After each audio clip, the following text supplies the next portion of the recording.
هو انت فاكر ان عندك بيزنس اونلاين عشان عندك بيج على الفيسبوك؟ طب فكر تاني. انا ريمون رافت، سي او لوت سيرف كومباني فور سوفت وير، وجاي اقول لك كلام مهم.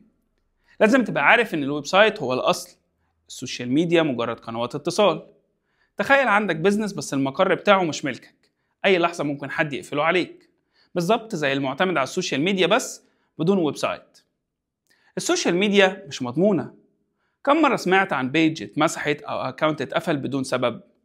لو ده حصل معاك هتلاقي نفسك فقدت كل عملائك وتعبك راح في لحظه.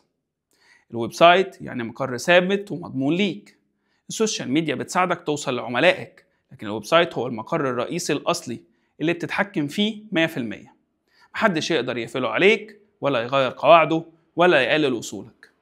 كل الترافيك لازم يكون رايح لمصدر واحد، هو الويب سايت. إعلاناتك، صفحاتك، السوشيال ميديا، كل ده لازم يوجه الناس لمكان واحد ثابت، مش تسيب عملائك متشتتين ما بين الواتساب والماسنجر والانستجرام بدون مرجعية واضحة. السوشيال ميديا بتساعدك تبيع، بس الويب سايت بيبني لك البراند.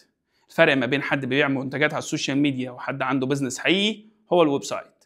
البراند القوي لازم يكون عنده مقر رقمي خاص بيه، مش مجرد صفحة بتنافس آلاف الصفحات التانية.